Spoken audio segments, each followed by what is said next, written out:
You're listening to the Legion of Reason.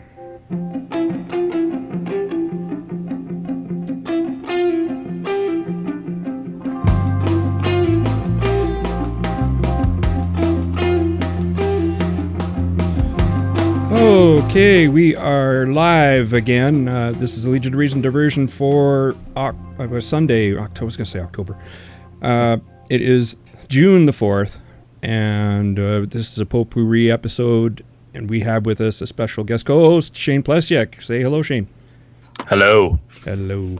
Yes, we're going to be getting to some stories that have been floating around for a little while, such as what's happening in Evergreen State College in Oregon, and I'm sure Bill Maher will make an appearance, and as well as Kathy Griffin and a bunch of other things, and some good news from Denmarkia, and some really good news from there.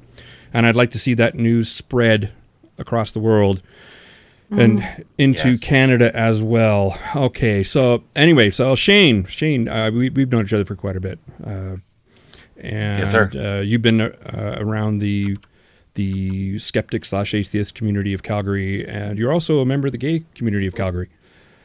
Correct. Yes, and so I'm going to ask you a question. I'll ask it a little later on in this little part, but I've asked you this before, so I already know the answer, like every good lawyer does. And but it will lead up to that. So. You grew up in Thompson, Manitoba? I did, yes. You guys did? From an infant to when I left home at the age of 17. I was 17. And yeah. Then what did you do from there? Well, actually, let's stop there with that. At that point, were you irreligious? I've always been irreligious. I don't know, have you ever heard of the comedian Anthony Jeselnik? No. No, he has one of my favorite lines of his is he says, yeah, I call myself an atheist. I don't have a good story behind it. I'm just reasonable. Yeah, exactly. So, yeah, like most people, I became a little bit more militant about it post 9/11. Oh, okay. I was militant before pre 9/11, but anyway.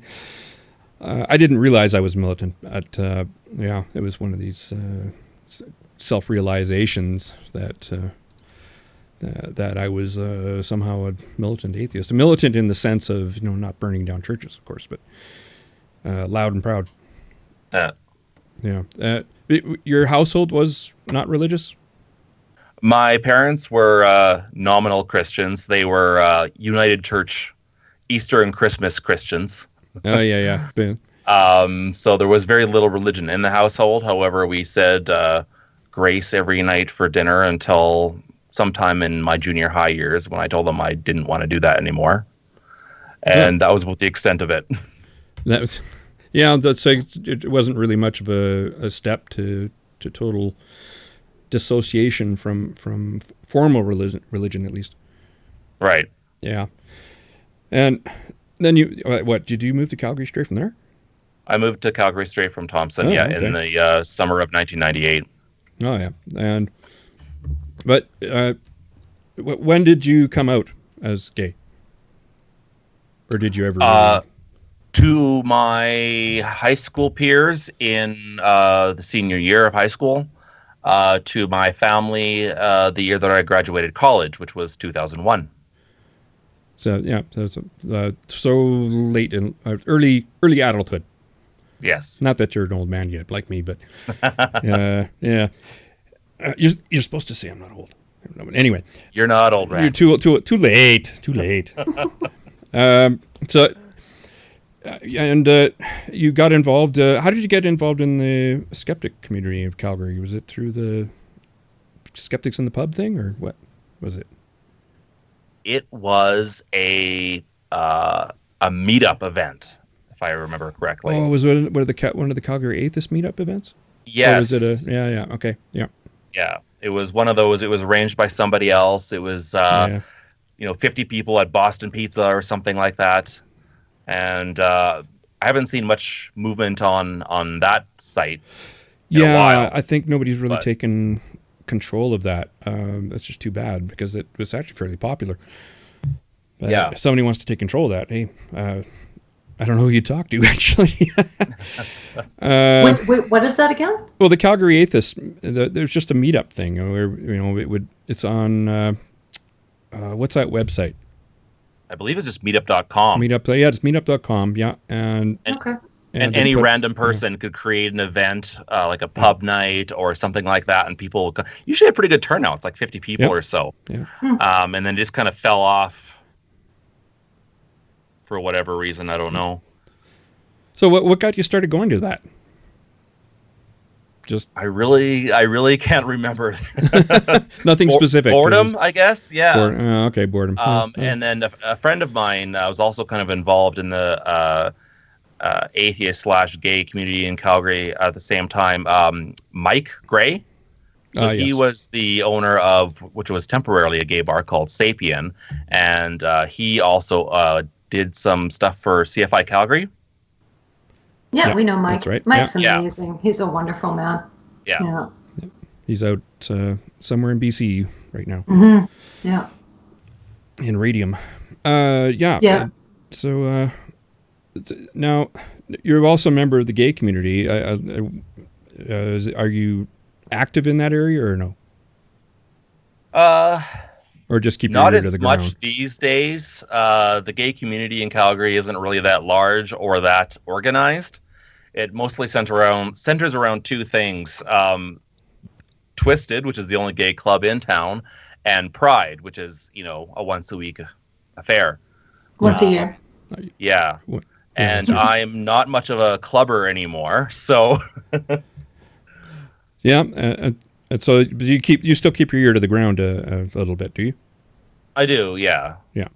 So Yeah. I know that when Black Lives Matter was getting a little uppity in the gay community, especially in Toronto, Vancouver, and also Halifax, did they try here? They tried here and Vancouver, and both Vancouver and Calgary Pride committees respectively told them to go fuck themselves. Yeah. Which is actually the correct answer. I mean, just Yeah. we need Did so much more of Toronto that. pulled funding, didn't it? Toronto pulled funding, am I right? I don't know. I think so. I think they just, the city said no funding. Yeah, I think. Toronto Pride capitulated to their demands to Oh, it's terrible. ban police members, and there were a few other things. But I remember the police was the big thing because, you don't want to, as the gay community, you don't want to piss off the police. No kidding. Yeah. I don't understand Yeah, that. It's they've so, always, it seems to me they've always been part of it, and there's gay police, Yeah. Jeez. Yeah, absolutely, and it seems so counterproductive to basically build divides instead of bridges. It just doesn't Yeah. make sense to me. that was one of their Okay. first demands of Calgary Pride too. They wanted us to ban police involvement in the parade, and they told them no. Like they're a good ally of ours. We're not doing that. End of story. Yeah. So, I don't. Do you have any idea why they would ask that or demand? Excuse me. They don't ask that they demand that police not be part of it. Is there any Well, rationale? they believe the police are singling out black people for discrimination, right? And so if they wanted to be part of Pride, they wanted no police. Huh. Mhm. Doesn't seem to make much sense to me, but yeah. Oh, well. So we have a bunch of stories to talk about tonight. I know everybody's talking about the whole Evergreen thing going on with Brett Weinstein. Evergreen State College. Now, they had every year, I'll just give you kind of an intro into this. Every year, this college, which it prides itself on being progressive, and they have a thing every once a year where persons of color would leave the campus, stay away, just to show people what it would be like if they weren't around. Okay, and after 2016, with Trump being elected and everybody feeling extra sensitive, they wanted to. It's kind of unclear exactly what they wanted to do. They wanted to ask. It seems to me they wanted to ask non-persons of color to remain off campus and go to some off-campus activities where they would discuss racial issues, etc. No idea what they would discuss, but anyway. Being white, yeah. Being privileged, being white, yeah. Self-flagellation, that kind of thing. And one professor, Brett Weinstein, who is a biology professor there, said, wait, hold on. It's one thing to, as a group say, okay, we're not going to be on campus that day, and that's fine. It's quite another to ask. It's kind of hard to. There might have been some coercion as well, but it doesn't matter. It's quite another thing to ask students who are not persons of color, or staff as well, to stay off campus. That's a completely different matter, and Brett Weinstein objected to this. And in an email he exchange that he had with people who were doing, organizing this thing, said, pointed this out. And this thing came and went, but then it all came crashing down on Brett when outside of his classroom there was a mob that was basically, this is something that I find the regressive left does quite often, is that for the slightest perceived transgression of any of their dogmatic principles, whether it's real or not, they demand that be met with the greatest possible punishment. This is one of the things I can't, just drives me nuts about them. There's no sense of, apologizing or even explaining the situation, and we're going to hear a little bit of this here. This is Brett Weinstein talking to his students, or not his students, but students that showed up outside his door. Difference between debate and dialectic. Debate, wait a second. No, it is. Debate means you are trying to win. Dialectic means you are using disagreement to discover what is true. I am not interested in debate. I am interested only in dialectic, which does mean I listen to you and you listen to me. We don't care what terms you want to speak on. This is not about you. I'm talking. This is all about him. On terms of white privilege. This is not a discussion. You have lost that one. What do you say to that? What do you say to that? I mean, they don't want a discussion. Anything he says is not valid because it comes from white privilege. Exactly. White supremacy is being tossed around a lot now, Oh, yeah. Yeah, again, another term like racism or sexism or misogyny. I mean, these things have lost their meaning completely because even the slightest, it's interpretation. It could be completely unreal, and it's just interpreted by somebody as being misogynistic. It must be misogynistic. I can't be wrong. You cannot invalidate my lived experience. Yeesh. Did you see the list of demands that the students made of the college? Did I see? I'm not sure. I know there was a 50 professors who are basically hanging 71. Brett Weinstein. Is it 71 now? Oh, geez. 71. They're hanging him out to dry. I mean, just completely no backing at all. This guy's not a racist. Give me a break. Here's another clip from that where one person's asking if people of color are targeted by university. It's a silly question, but I do not believe that anybody on our faculty with intent specially targets.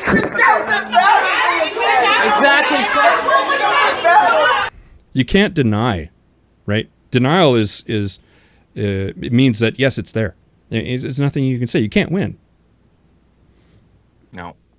And what else was here? Oh yeah, this kind of says it, the whole thing about this mess. Day of absence has been here longer than I have. I have never protested it until the idea. Until you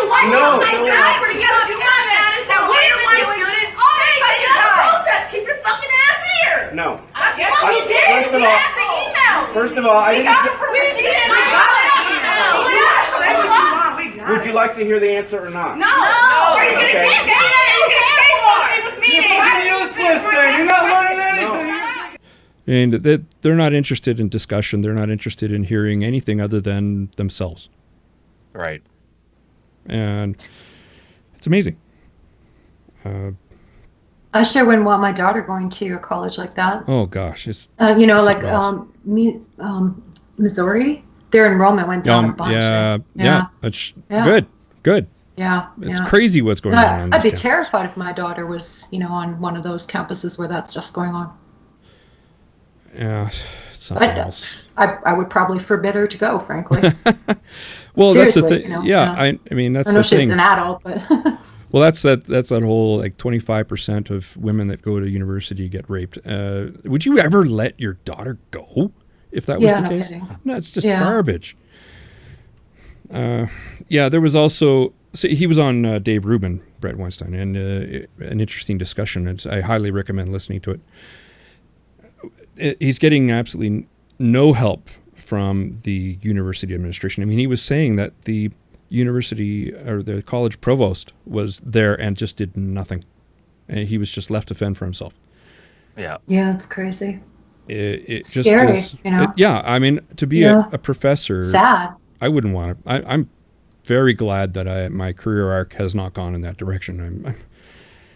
He wrote a piece, Brett Weinstein, for the Wall Street Journal, titled "The Campus Mob Came for Me and You, Professor, Could Be Next." I agree with him. I think this isn't the first piece I've seen that is along these lines. Professors are afraid of their students because their universities don't back them up. Right. If somebody was really being racist, definitely administrative action needs to be taken. Some, depending on how bad it is, it could range from sensitivity training to, if it's really bad, outright dismissal. But I don't see anything here that's racist. This guy had the patience of Job. Yes. to use a biblical term. I would never have been so patient. And it just boggles my mind. I think I would have gone running in terror. Yeah. Well, sure. It's funny you should say that. This is what happened. This is a call to 911 that happened just the other day. Hello? Hello, dispatch. Can I help you? Yes, I'm on my way to Evergreen University now with a .44 Magnum. I'm going to execute as many people on that campus as I can get a hold of. You have that? What's going on there, you communist scumbag town? Wow. Yeah, wow. So the university was evacuated, as they should do, and I hope they catch this creep. And give them some jail time. This is not funny. It's, even though nothing came of it, doesn't matter. What the hell? Yeah, no kidding. No. It's amazing. It's a serious thing. Oh man. He stayed on campus for the day and continued his courses. Did he not? That one, I think they had the whole place evacuated. No, what he did on that day, that all that arguing we heard earlier was happening. There was talk of kidnapping him, and the police said, "Don't come. Do not come to university." Yeah, I think that day they were looking in cars. They were looking in cars and checking ID. Yeah, I think. Yeah. Yeah, and the police told him not to come back the next day or whatever. So he held the class in a park or something like that. Yes, that's right. Yeah. He held a biology class in a park, and that kind of why. how does this happen? How is this allowed to happen? Okay, this can happen, but the law needs to come down on these people. They're supposed to be adults. Mm-hmm. And they're acting like, well, I'd say children, but the thing is they're doing things that it's children wouldn't do. Criminal activity. It's criminal activity. Trouble. Yeah. Yeah. Or phoning in with threats of gun violence. I mean, it's just crazy. Over what? It's amazing that the university threw him out under the bus like that. And, oh, totally. Yeah. It's unreal. His own peers are throwing him under the bus. Yeah. I just don't get it. Yeah, me too. That's what a world we're living in. Universities are just gone crazy. Yeah. And I don't think I'm overreacting to this because, sorry, Corey. This crap is happening all over, and it needs to end. These are not oppressed people. Give me a break. We have a listener, and he's typing in the comments section. Oh. Thank you for joining us. Yay! He said like 2-year-olds in adult bodies. And he's right. Yeah. Yeah, well, I keep saying this, and it's only half joking. I think it's parenting. That there's so much... we hear about the worst parenting where you get helicopter parents, and they like in kindergarten, they're trying to find the best schools at kindergarten age to get their child into Yale, right? Like as if that your kindergarten stuff stays with you for life. I just, but that's just the extreme. There's a whole spectrum in there where you have kids can't go out and play road hockey anymore. You can't have ice forts because, oh no, they might cave in, and geez, you can't be a kid anymore. I mean, you're bubble wrapped. So the first time they meet things that, oh, hey, I don't like that. And somebody says, well, so what? They don't know how to handle it. They don't know how to handle ideas that they don't agree with, or that they haven't, that are strange and new to them. And they certainly don't know how to, what they need to learn at university. So how on earth are they should they ever be allowed to, even discuss what curriculum they should have? They're students. That's, by definition, you don't know. It's just not so world. Anyway, I've ranted long enough. Oh, you forgot to introduce me too. Did I forget to introduce? Did I forget the internally misogynized Christine Shellscott? Oh, I'm sorry. That was a microaggression. Yeah, that was gross and sexist. Yes, gross and sexist. Sexist. Well, not racist, but you cracker. Yeah. Should we use that as a lead-in? No. No, don't play that. Yeah, of course I'm going to play it. Fuck. It's, that whole thing with Bill Maher the other night. Come on, seriously. If you listen to the context, it was just a joke, and my head went straight to slavery 2. Went as soon before he said it. It went straight to, oh really? That sounds pretty. I'd love to see you work in the fields. My mind went there too, but it didn't go to that word. Oh, okay. You didn't. It might not have gone to that word, but we're not in America. We do have. There is a cultural difference. Yeah. I certainly didn't go to that. I wouldn't use that word. It's not something that's I would use, even though I don't. There is this reticence to use such words, even though I don't think that they're always wrong to use. You know what I mean? I mean, it depends on the context. I mean, if I had a black friend, we'd be joking back and forth. Yeah, it might come out like that, and he'd think it would hopefully would think it would be funny. Yeah. There's of course using it as a pejorative, and that's a totally different matter. Yeah. Context actually matters. But But Yep. I'm going to Was play. this actually We'd love on to have you real work in the time field that he with did us. this? Work in the field. That's part of that. That's Senator. I'm a house nigga. No, it's a joke. Yeah, that was actually on real time. Yeah, it was on real time. I had to play it. It's cringy. It's my free It's totally speech. Cringy. Oh, cringy. You want cringy? Wait till the next story. That was really cringy. Yeah, we're coming up on it, but but the people Well, are going. that's People, I saw something on. But he's a comedian. I don't know. Yeah, he's always on the edge, so he's going to get some flack for some of the things that he does. I mean, that's what happens when you're out on the edge of being edgy. Yeah. You're going to And cross a line live once in a and, you while. know, this kind of thing too, right? I just take it. Actually, it's not live, is it? Is it? Who? What? Real time, is it Oh, live? that was absolutely. Yeah, Okay, Yeah. okay. that was live. I watch it Yeah, on totally live. YouTube, so, yeah. Yeah. You probably got the bleeped version. I found one that wasn't. No, it comes in segments from, I don't know, Real Time with Bill Maher. So you don't it comes in, it doesn't come in as a whole show. It comes in segments. Yeah. So, yeah. It's just it just drives me nuts. The outrage is so disproportionate, I think. I saw, people are saying, oh, he's got to be fired, blah, blah. I said, come on, really? No. That's going way overboard. I saw one that I just couldn't tweet that I could not figure out, that it invalidated the lived experiences of people of color. And I'm just like, what?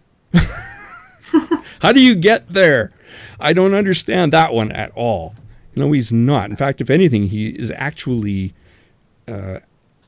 supporting that. I mean, he's saying, you just, to this Republican from, I believe it was Nebraska, you just sounded like a slave owner. That was the whole point of that joke, right? People just don't think. They don't think. I think that's the biggest issue. They don't think, and they're easily offended. Yeah. Yeah. And they don't take into account context, like you said. No, they don't. Yeah. It drives me bananas. It was still kind of inappropriate for sure. It was cringy, but you know what? Yeah. That's his job. That's his job. Yeah. If you don't like cringe, I you think don't he watch slipped Bill and just Maher. said something stupid. You know what? No, I don't think so. I thought it was. I don't even know if it was really inappropriate. I can understand why people might think it's inappropriate, but I take a look at it in context, and I think he was making a point about the words being used by this Republican Nebraskan. Yeah. I think he was It did spot sound on. pretty weird. It sounded like he was hey, I want you to work on my farm. Yeah, in the fields. Yeah. Now get out there and pick that cotton. Did they have cotton in Nebraska? I don't know. They probably do. Tornadoes. Tornadoes. Yeah, More Kansas thing, but yeah. But it's close by.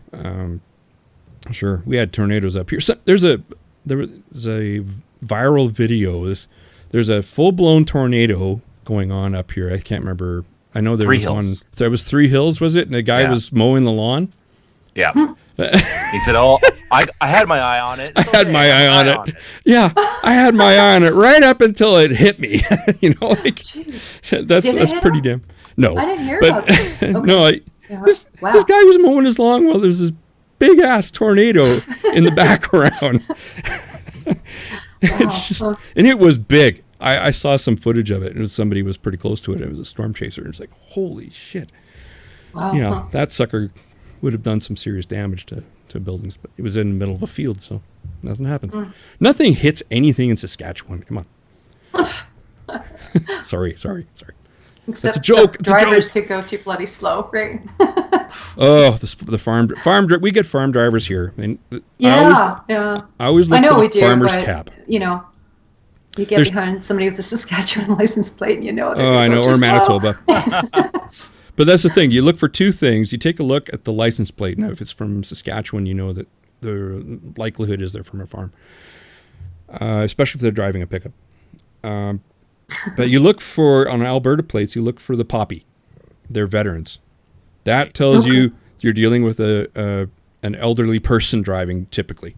The other thing, farm sticker. Oh yeah, the farm sticker. Yeah. They also have the cap. You look at the driver and see if that person's wearing a cap. Yeah, if they're wearing a cap, get out of that lane. My ex-husband and I used to joke about the cautionary hat. It's like, that guy's got the cautionary hat. Better pass him. He's going to drive too slow.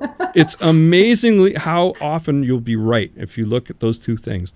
They'll be going 20 kilometers an hour under the speed limit and drive you bananas. Yeah. Oh, anyway. Yeah. Where were we? We were on Bill Maher. Oh, yeah. Bill Maher. Bill Maher, yeah.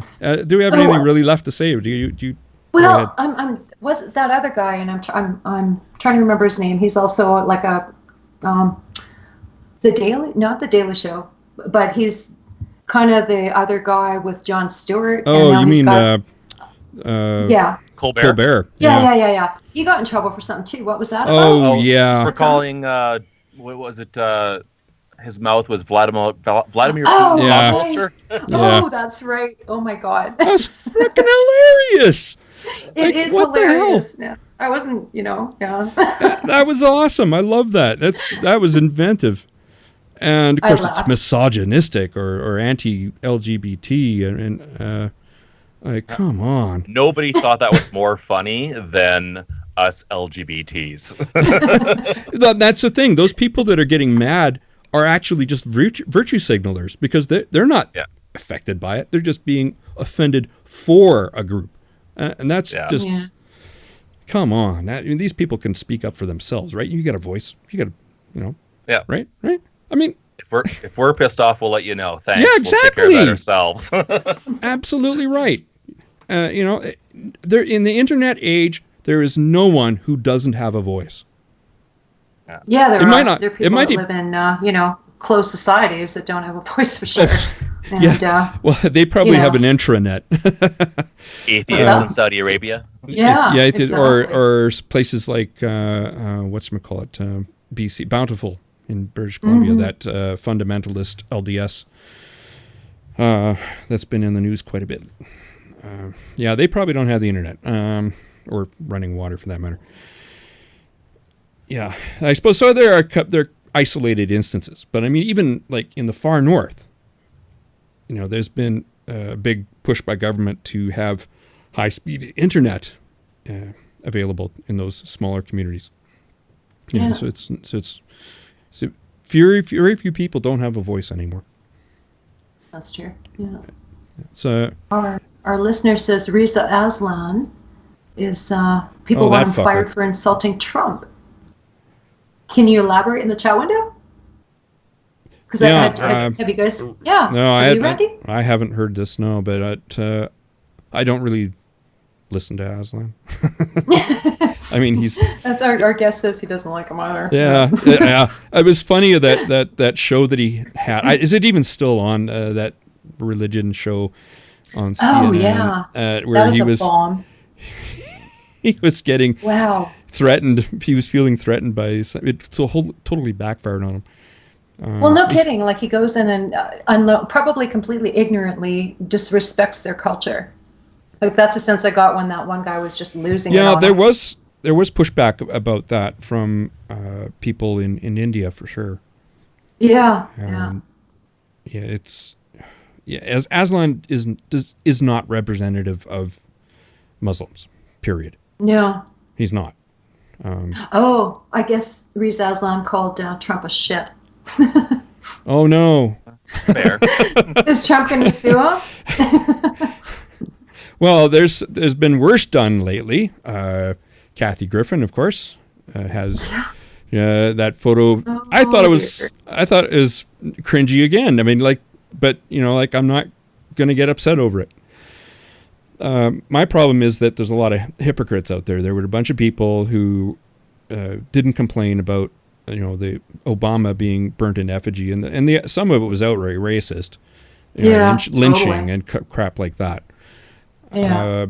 But now they're upset because it's Trump, and come on. And the left isn't any better because now they're saying, well, we can do this too because you did that. And like, oh gosh, both get out of the sandbox. You're going into the corner and having a timeout. Both sides. Take a timeout because freedom of speech. I file that under freedom of speech. And now, something that I had no idea, but you were telling me earlier, Shane, that Kathy is very well respected in the gay community. Yeah, she's always had a pretty big following, especially amongst the gay men. Right from the get-go, her comedy's always included bits about how she's always had gay friends. She fought alongside them. She went door knocking before and after Prop 8 was passed in California. So, and I don't know, for whatever reason, us gay men really love edgy, snarky humor, and that's her to a T. Yep. It's kind of why I like her too, but I'm not gay, so. And the fact that she proudly calls herself a militant atheist definitely helped. Yeah. Oh, yeah. She's actually demonstrated that on occasion. When she was getting an award for was it Life on the Life on the D list? Yes, on the D list. Yeah. I think it was an award for that show, and she was saying basically, and God had nothing to do with this. Yes. A lot of people come up here and thank God for this award. I would like to say nobody had less to do with it than God. This award is my God now. Suck it, Jesus. Yeah, awesome.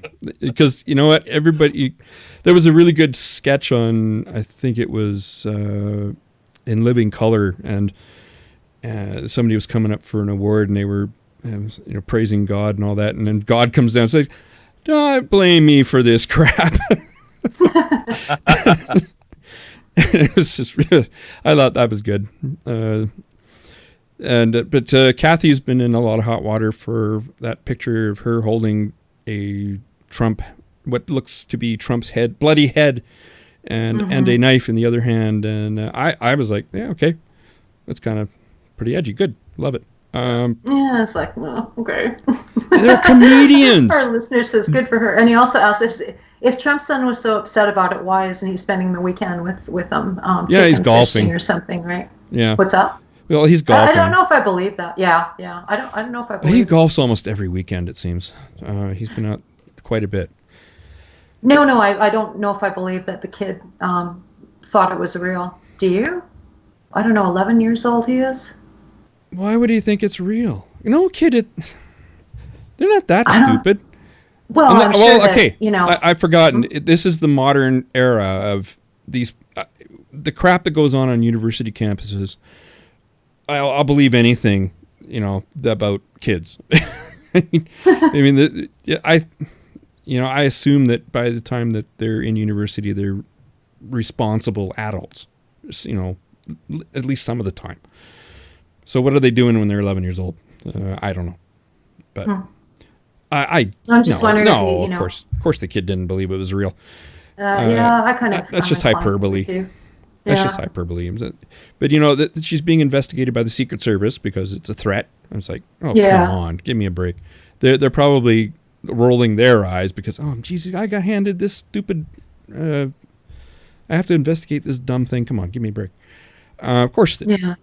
It's ridiculous. There are real credible threats out there. Kind of standard procedure, though. Sure, it is. Yeah, absolutely. Yeah. They have to look at every one. I mean, they get several thousand a year that they have to go investigate. But the apology, she's lost a lot of sponsors. She lost that CNN gig for New Year's Eve, and she's lost a lot. Normally, this would be great publicity for her, but not this time. It got a little bit cringy. There was some in her apology, not that she should have left the apology, the ones she did online. It was fine. Yeah. But then she had that really cringy press conference. I'll just play a little bit here. Oh, here's one. I make mistakes. I'm an out there comedian. I'm an in-your-face comedian. But I just wanted to say, you know, if you don't stand up, you get run over. And what's happening to me has never happened ever in the history of this great country, which is that a sitting president of the United States and his grown children and the First Lady are personally, I feel, trying to ruin my life forever. Forever. You guys know him. He's never going to stop. That's a little bit of a persecution complex. Yeah, for sure. Yeah. That's a bit much. It was totally. A bit much. And she cried and blah, blah, blah. Yeah. Yeah, she should have just left it and disappeared for a bit and come back and everything would have been fine, right? Yeah, the whole thing was she was trying to crack jokes, and I'm just like, oh, this is not working, and your lawyer's trying to pat you on the shoulder, signaling, cut it out. Yeah, this is the part I didn't like too much. Kathy, do you think that if you were a male comic, it would be coming after you this hard? No, cut the crap. This wouldn't be happening to a guy. This is a woman thing, all right? I'm just going to come out and say it. And I'm sorry if you don't agree with me, but I live it. I'm 56 years old.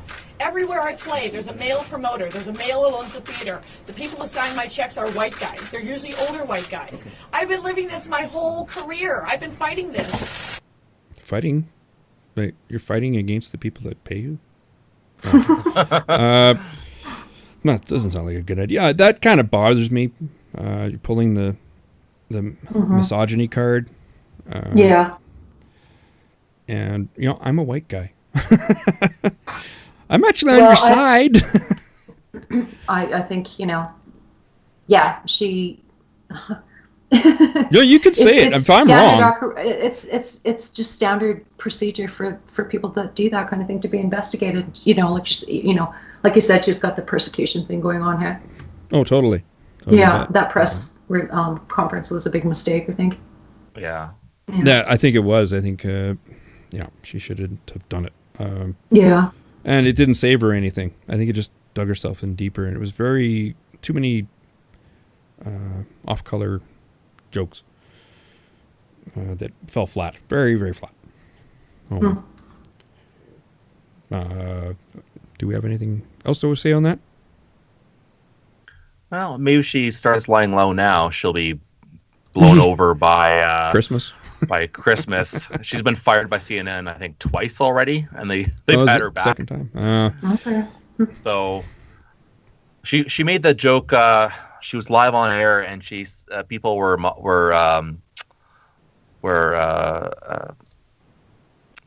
trolling her in Times Square for New Year's the one time, and she said, "Shut up! What do I do? Come to where you work and knock the dicks out of your mouth?"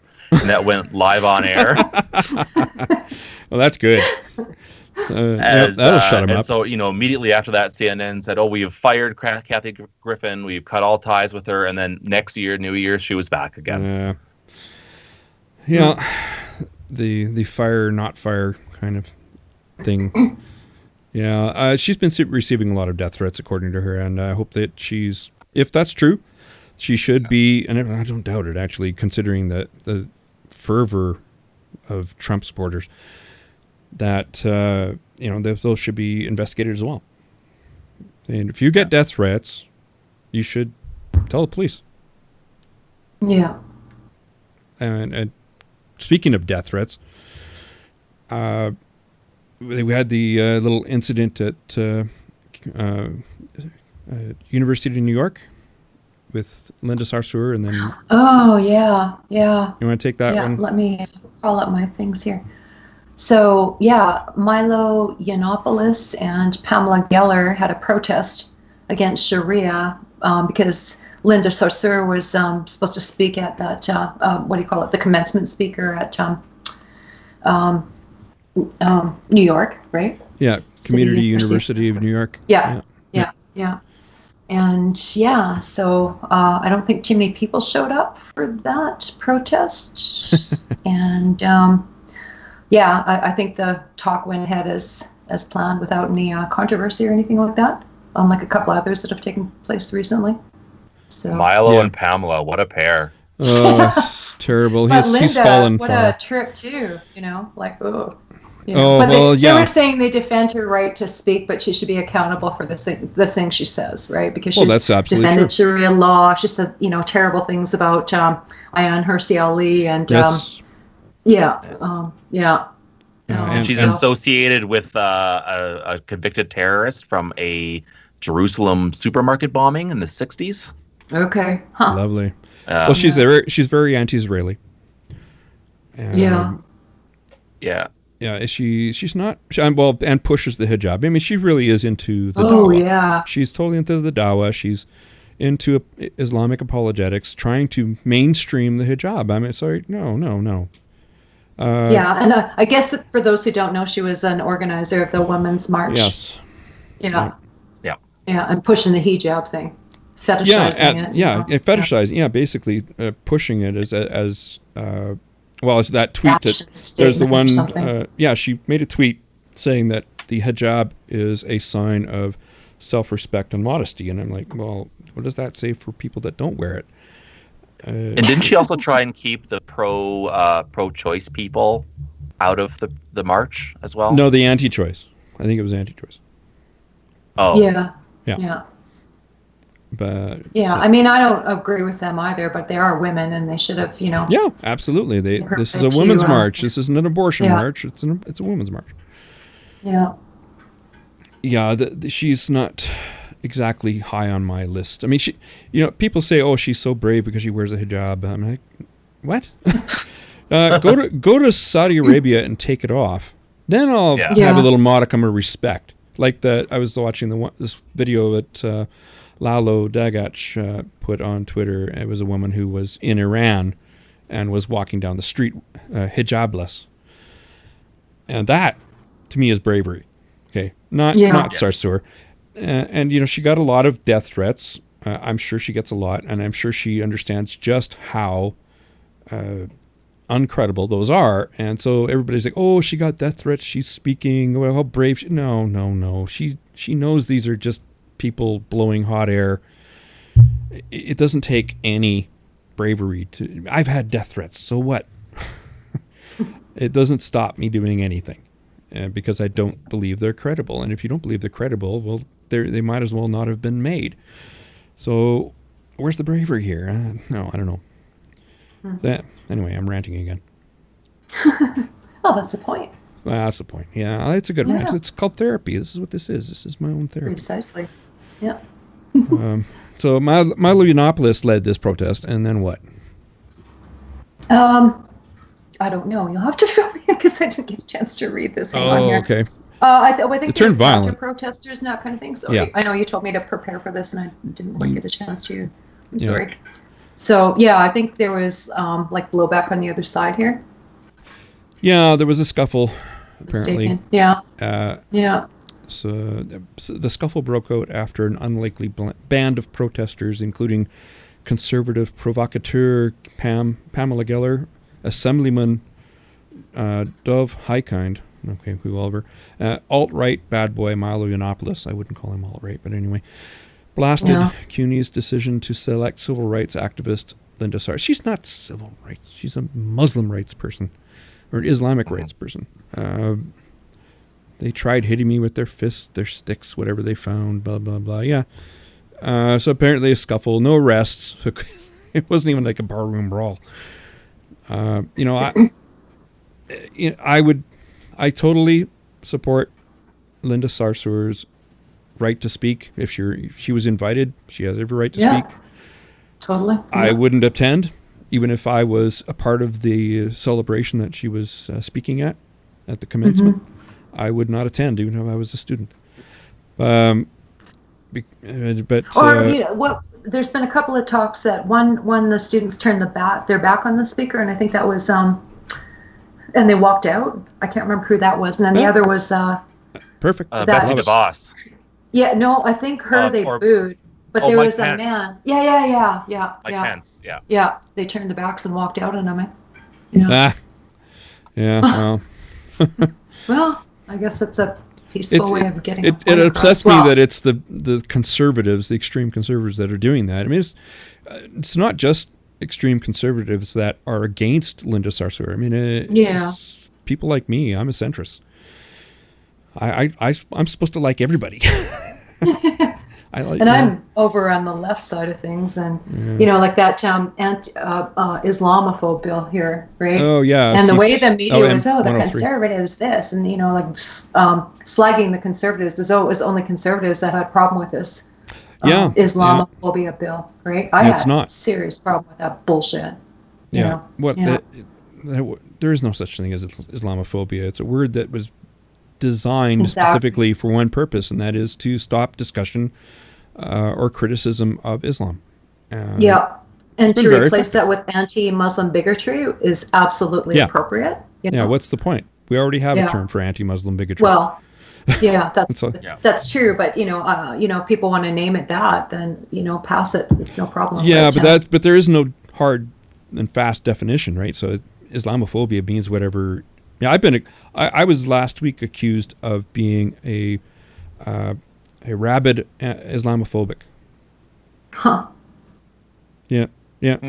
That's pathetic. It is pathetic. Really, if it means I'm against Islam, that's right. I'm also against Christianity, Judaism, all man. They're all cults to me. They're all they are. I've been, I'm against them all. Yeah. I'm an equal opportunity player here. Well, I'm not against them all, but when it impels people to do horrible things, then it's going to be challenged. I'm against them all because it teaches that religions, all of them, teach that it is okay to think magically. Even if it's just in that part of their lives, they still have one area of their life where magical thinking is okay. I think it should be nowhere. Nowhere should magical thinking be.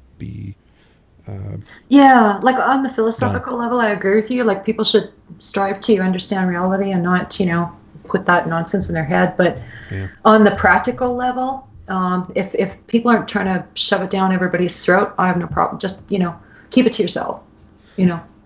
Like Hitch says, I guess, right? Keep it to yourself and don't try to involve me in it. Yeah. Yeah. Okay. Good news though. Now we've gone from New York to Denmarkia. Mm-hmm. The blasphemy law has been abolished in Denmark in a vote of, 75 to 27. And I'd like to know what the hell's wrong with those 27. No kidding. Because why do you have this stupid law? There were rumors about this last week. I hinted at it before Friday. Mm-hmm. And, okay, Justin, Denmarkia is ahead of you. Why do we still have this stupid law in our books in Canada? Yeah. Absolutely. I'm not happy about it.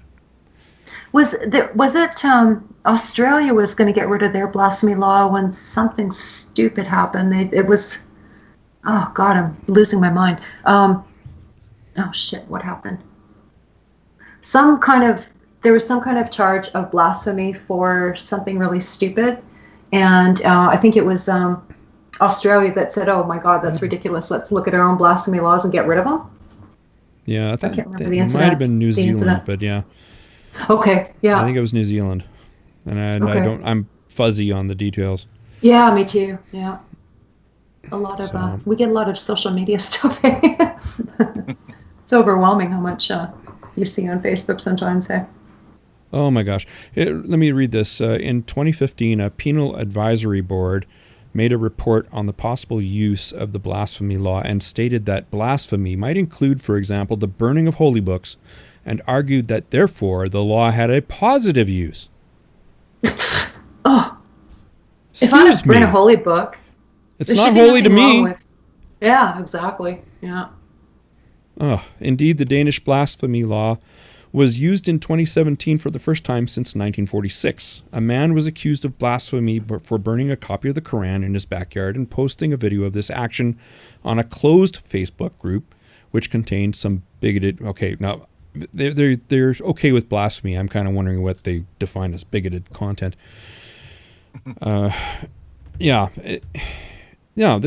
to me, in my mind, there is no such crime as blasphemy. There is no such crime. It doesn't exist. Yeah. It's a figment of, it's just like leprechauns, figment of somebody's imagination.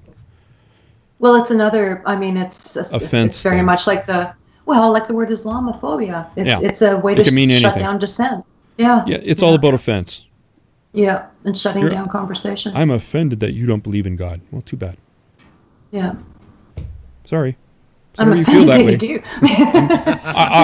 I would give that deserves a not apology. I'm sorry you feel that way. A total not apology. No, knowing me, I would probably say, well, I'm offended that you do. I probably would actually say that. Depending, right? If somebody said they're offended that I don't believe in God, oh God, I still couldn't give a rat's ass about their opinion of me, I would say something snarky, I'm sure. Yeah. Yeah. Not sorry. Well, maybe super sarcastic sorry, but yeah, I would. Exactly. Say I'm offended that you believe in nonsense. Yeah. Yeah. I will think for you. Yeah, you pray for me. You I'll pray think for me. I'll think for you. Okay. What else we got here? There's some. Oh yeah, this one. I saw this, but you posted it, Christine. Hey, ladies, don't put wasp nests in your vagina, in your yoo-hoo. Do not do this. Who does this? Who thinks this is a thing? Isn't that hilarious? Oh my God. Like, who this is just right. You know, okay, we've talked about the jade eggs that Gwyneth Paltrow. This is like a knockoff, right? Yeah. Well, first it was a steam, whatever the hell, steam. Yeah, steaming the. Yeah. What do you call it? That's dangerous enough. Of course, when we're talking about wasp nests, we're talking about the type of wasp that nests inside of trees. You know, like the oak. What do they call them? Oak gall. Oak galls. Yeah, that's it. And so these are smooth, round things, but don't do this. No kidding. Jeez. Like, don't do this. Yeah, I'm wondering. Like, I'm allergic to wasp stings. Like last time I got stung, it swelled up pretty bad. Hey? So next time I don't know what's going to happen because it's an allergy that develops. So like, what if somebody that is, you know, like has an allergy to this kind of thing, put that up there? What would happen? Let's find out. Okay. Met with total silence. Google it, or shall I poke around my backyard and see if there's one? Total dead silence. I'm like, the claims that are made of it is that it can restore the elasticity of the uterine wall, clean your vagina, and improve general health and well-being. It'll make your vaginal walls like trampolines, ladies. Our listener's saying there was tea bags for a while. He thought it was a joke, but no, it's actually serious. And then, like, if you look at old ads from the 40s or 50s or whatever, and they were saying, you know, douche with Lysol, like the cleaner. Lysol, oh yeah, I've seen that. Yeah. And like women shaming type ads, like, oh, you know, if you're not fresh and clean, your husband's gonna stray, and you know, they were so pathetic. You know. Yeah. I follow Jen Gunter on Twitter, and she had a lot to say about not doing this. She's become known as the guardian of the vagina. That's funny, because it's mostly because she goes after Gwyneth Paltrow and the whole jade egg thing. It's just, oh my, what is it with you women and your vaginas? Well, not all of us want to shove stuff up them that is, you know. Yeah, I know. I who thought of this? Yeah. Like, where did this nonsense come from? Is this like, wow, is this some kind of I don't know, alternative medicine nonsense, or is it just somebody just pulled out of their vagina as a great idea, or what? Yeah, they've been used as a dental powder apparently, and as a treatment for toothache and gingivitis. Now, okay, that's you don't get that in those parts of the body. It is a powerful astringent, the most powerful of all vegetable astringent. What the heck is an astringent? Disclaimer, products sold here are not intended to diagnose, treat, cure, or prevent any diseases. These statements have not been evaluated by U.S. FDA or any other medical authorities. In other words, there's your legalese, and then you stick it. So when somebody tells you to stick it, they might not be meaning, what do you think? Not something I'll be trying anytime soon. I was willing to try the jade eggs, except then I found out that they can actually, because I thought they were harmless enough, right? They're just silly, but then I found out bacteria can collect them and that kind of thing. So it's like, no. But they're porous. And I was willing to try them out for the sake of, for the sake of science, right? Because I thought it was ridiculous. But I don't know what it's supposed to. I'm not going to do it. It just basically trains your vaginal muscles. I guess it would be like doing Kegel exercises, like, holding something. What the hell? I wouldn't know. Well, if you've ever had a baby before, which I'm presuming you haven't, they encourage you to do that to keep, the muscles. I don't know, but, with gender fluidity, I think I might someday. Yeah. One day I'll wake up, I feel like a woman. Hopefully Rhonda will wake up feeling like a man. Yeah, I hope not. Okay, we got one here. I love this story. This is coming up. We'll just do this. The Regressive Left Files.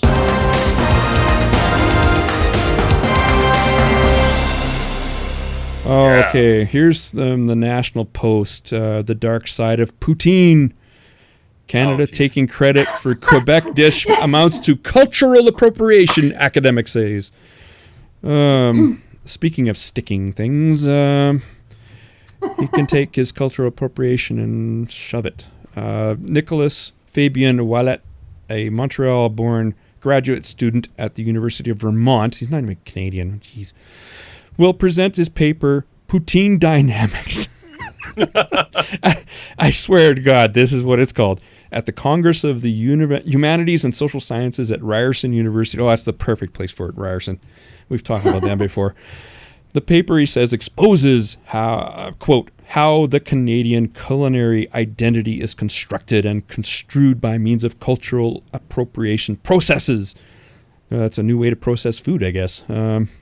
Is this real, or is he pulling a James Lindsay? It's real. I don't know. Yeah. I don't know. If this is real, I mean, Congress is a big conference for social science and humanities that goes to different places every year.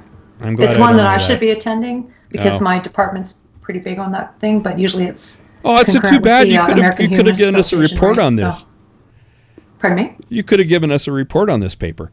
Darn it. Yeah, except this falls concurrent with the AHA thing. It seems every year, so I've not really a chance to go because I've spoken at that one and attended and all that kind of stuff, right? On the board of directors, so yeah. Well, here's the problem he has. He says that poutine is said to be Canadian. Of course, it's Quebecois. True enough. How many Quebecois people do you know? Everybody knows that. Yeah, well, Canadians know this. Yeah, I mean, he's from Vermont. Yeah, I guess. He's an American. He wouldn't know the difference. Look at the name, poutine. Well, that's true. Well, poutine, but his name is Fabien Ouellet, so he's got a French background. Maybe he actually is Quebecois. But the thing is, everybody knows. I mean, if we waited for some Quebecois to come out here and make us poutine, how long would we have to wait? We don't have Quebecois people here. I want my poutine now. It's going to go cold by the time it gets here from Quebec. I think it's revolting. You do? Oh, really? Jesus. Ooh, yum. French fries, gravy, and cheese curds. What's my wrong heart almost stops. Well, that's thinking okay. about my veins clog just thinking about it. Yeah. So, what's your problem? I don't like gravy either, so. Yeah, actually, it used to be called Joey's. Now it's called Streets. Makes a poutine. Their gravy is vegetarian. So yeah, I think Flippin' Burgers does a vegetarian one too. Yeah. Or vegan even. Yeah. I love Streets. Yeah, really good. Appropriated. I love the appropriation. It's wonderful. It just adds that cherry on top. Yes, I just love appropriating cultures. God, I hate idiots that, that's cultural appropriation. Give me They're trying to segregate Our us all listener again, says right? he's with Christine. Quebec can keep it. Well, you can take it or leave it. That's fine. Nobody's forcing it upon you. Nobody's oppressing you with the poutine. Did I brag last weekend that I impression? figured out how to make chow mein? No, which is not actually Chinese anyway. Oh, yeah. Whatever. Here's another story. That restaurant in Portland, Oregon, that was shut down. It was a Mexican. Thing. Yeah. Oh. And that one it wasn't really a restaurant. bothered me. I think it was like a food truck. Was it something like that? And it's it's a white person owning it, and so it's Mexican food. It's not Mexican, as somebody pointed out on the Facebook page. It's Tex-Mex, which is white. Yes. Yeah. And it was, they were upset about the burritos, and my gosh, what is wrong with people that they punish so harshly for a little transgression? I mean, this isn't even a transgression. No, it's disgusting. These people. Wow, if it weren't for so-called cultural appropriation, what a boring cuisine we would not enjoy every day, right? Yeah, no kidding. Yeah. That was just terrible. I mean, I feel very bad for the people that owned that. Because apparently somebody in Portland has created a Google Doc listing the white-owned restaurants that have appropriated cuisines outside their own culture. Wow. Seriously, oh my God! These people are just. It's like 1984. Everybody informs on everybody, and they're wanting that world. I mean, I'm sorry, I don't want their world. I will fight actively against it. Yeah, there's quite a lot of Italian restaurants that are owned by Chinese people here. Yeah, sure. Yeah. So are they gonna, No, because these things are built on institutions of oppression that white people, blah blah blah, white males, blah blah blah, fuck them, blah blah blah. So therefore, people of color cannot appropriate culture. Yeah. Well, that's their logic. It's blah blah blah. I love the food that comes from Italian restaurants. That is made by Italian cooking is a thing. Yeah. Okay, it's a thing, and it's no longer really just Italian anymore, right? I mean, it's I don't know. Did Marco Polo? Well, no, I'm just talking about generally. Did Marco Polo? I know he didn't bring back spaghetti, but if he had, would that have been cultural appropriation? I mean, give me a break. It would be really difficult, I think, to trace the paths of food and who's appropriated what, because it's typically regional, right? Yeah. So yeah. It's just food. It's just food. Exactly. And you know what? It's one of those things that people celebrate. Like, it's a way of uniting people. Like, breaking bread with people. Not with these idiots. Well, clearly. but that's the sad thing is that, so you go to certain countries and they're, the people that are native to those countries really want you to enjoy their food and make you feel welcome and all that kind of stuff. Like, we're kind of taking this lovely thing that's common to all of humanity, eating and sharing food, and making it a bad thing. That's really sad. Yeah, these people are. Yeah, here's what Fabian Ouellet said. The dish should be ideally labeled explicitly as a Quebecois dish and not a Canadian one to further underscore the cultural context into which it actually belongs. Fuck Is Quebec not a part of Canada? Yeah, no kidding. It still was. Yeah.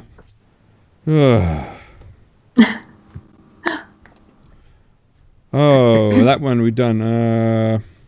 We done that one. Oh, what else? Is that it? Are we done? Oh my gosh, we're done. I think so. I think we're done.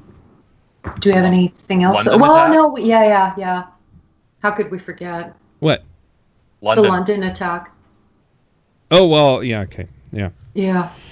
7 dead. 1 is a Canadian. Yeah, it's... don't listen to what Trump has to say about this. Just don't. Yeah, carry listen on. to Majid Carry on. Nawaz. Listen to Majid Nawaz, and you know. Yeah, I think carry on and live your life as you normally would. Chances of being killed in a terrorist attack are very, very, very, very, very, very small, and I would, next to none, next to nil. So enjoy your life. Don't worry about it. I don't think they're next to nil there. They've been happening repeatedly. Couple places. Yeah. But even, what's the population of Britain? 50 million? I'm not sure. I'm not sure. Yeah. No, there's issues. And in Canada, of course. You can't just carry on. You got to speak out and oh, sure. But speak the problem and deal with it. Can we call this what it is? Who was it who was saying that we should be calling this a religious attack, not a terrorist attack? Who was saying that? And I thought, that's actually sounds pretty good to me. We keep pussyfooting around this Islam. Oh, Islam isn't responsible for this, as if they're not motivated by Islam. Most of the major outlets aren't even linking it to religion at all, despite the one witness saying, this is for Allah, as he stabbed a woman in a pub. Yeah. Wow. Our listener is saying, I'm assuming about the Canadian, that her mother sent a nice message about volunteering at homeless shelters and say Chrissy sent you. The daughter cared about the homeless. So, yeah, it's very tragic. Yep. Yeah, we got to speak out. We got to, we can't tolerate this. It's too much, Well, when your governments are completely unwilling to that's talk what about I'm saying. the problem Speak in a real out to the government. Yeah. People, when it's the right that is actually the only ones that are talking about it, well, guess who's going to be voted in? It's going to be the right. Yeah. We don't need right-wing governments. I don't want the left in either, but a good, strong, deal with it. And you got these. The big problem is that they have cloistered. Like there's areas in London and other cities which are very culturally homogenous. Hostile to women. Hostile, exactly. period. Yeah, like no-go zones. There are no-go zones in London. Yeah. Trump wasn't lying. Insular communities. Yes, insular communities, yeah. And there's no attempt at, when people come in, and part of this is because opportunities are limited for new immigrants. But some of these people aren't new immigrants. Some of them are. That's true. Yeah, I know. There's some radicalized. Later on. Yeah. The people that committed the rapes in Cologne were economic migrants, though. Yeah. Largely from Northern Africa. Mm-hmm. But these are problems. I mean, the open borders policy was crazy, and they tried to cover it up in Germany, but it got out. Yeah. We're a little bit distanced from the problem. I mean, we are separated by an ocean, and we are very picky in terms of who comes into this country. Yeah. It's very difficult to happen, as many Americans found out when they wanted to emigrate to Canada. Right. After the Trump election, we won the election, they found out it's not so easy to get in here. You have to have skills. True, but people do slip through the cracks. That's what's happening. This issue is actually everywhere, but we're just able to, I think, a lot of people think better. A lot of people think that going to America is the be all and end all, but the thing is, a lot of those people are crossing the border in Manitoba in the middle of winter. They are actually risking their lives from the cold. I mean, Manitoba is one of the coldest. People have lost spots. Hands and feet to frostbite. When they're coming, absolutely. They frostbite. They don't understand the cold. It's minus 30. You can do some serious damage. And Canadian authorities try to find these people as fast as they can and get them into shelter and get them checked out medically. They were coming over in droves in January and February. Those are the coldest months of the year. After Trump got in, yeah. After Trump got in, yeah. It was so Yeah. these people are trying to get in here, and I can understand. And that, if they can cross the border, then they can claim, Yes. refugee status. Yeah, right? once they've stepped across the border. Of course. I mean, the reality, it must be more terrifying than obviously losing fingers, because there was a couple of guys that came, in January, and they followed up, and they had lost fingers and that kind of thing, and they were just like, no big deal. We're just so grateful to be here, right? Like, imagine what you're leaving to, yeah, willing to sacrifice, Yeah. Well, on that happy note, I think we should shut her down. That was fun, and thank you to our listener for Yes. joining us. Thank you, our listener. Very Yeah, cool. I've got one. Yeah. Don't know if I should say her name or not, And but thanks so I'm going to refrain from, thanks yeah. to Shane for joining us tonight, and Thank you, Shane. Yeah, it was good having Thanks you for on. having me. We'll have you on. We'll have you back on at some point too to That would be guest awesome. host again. Yep. All right. Talk about gay religious people. Yeah, we didn't Oh, get. we never Yeah, did we should talk about that. Well, we can carry on. Let's do that. Oh. You want to do that now? Yeah, for sure. Yeah. Oh, our listener says thank you. I'll be back. No. Thank you. Okay.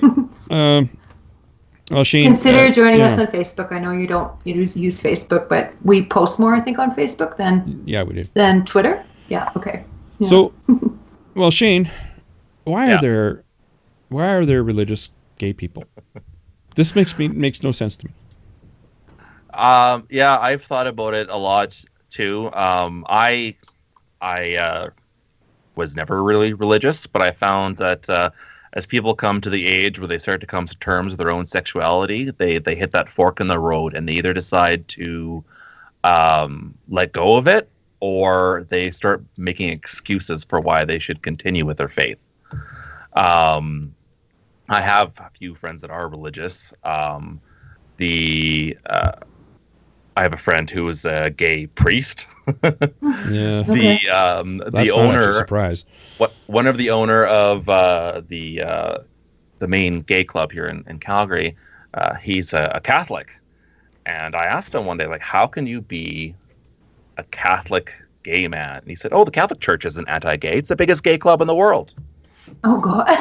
Yeah, I kind of believe that. They're anti-gay on the outside, but priests, I think the estimate is somewhere between 40 and 60% of priests are gay.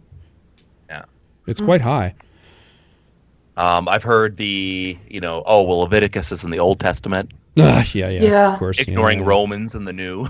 Yeah. A lot of them are deists. So they say, well, all the religions they're all bullshit, and they dismissed with all the actual formal stuff once they found out that they were gay, but they still wanted to hold on to something for mostly I think like fear of death. Yeah. Yeah. So. Deist kind of, it's a prime mover kind of thing. So this God set things in motion and was hands off. So I don't know how that would comfort you about death. Yeah. Well, I don't know. Good point. Yeah. Can you have a belief in heaven and not be a deist? Because I think that's what a lot of them are. Sure.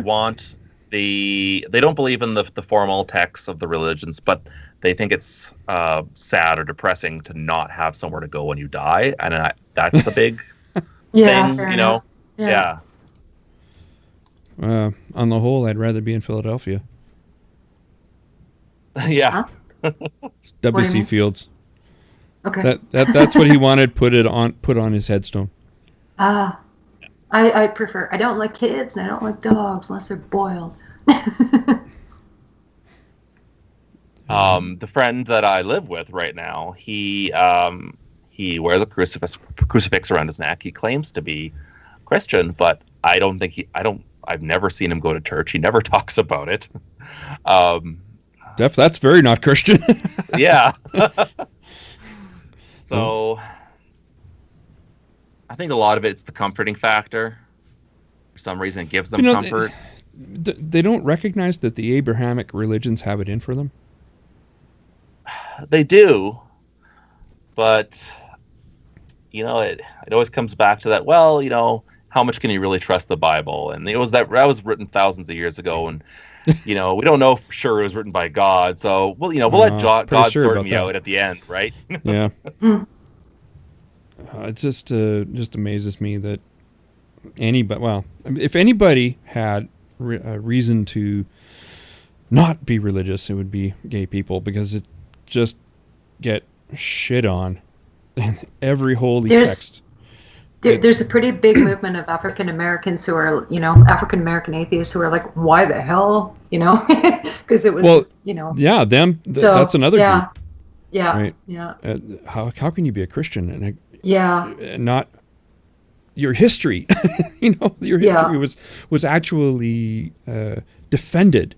That what happened to you in your to your ancestors was defended by Christians. Yeah, slavery justified by the Bible. By the Bible, yeah.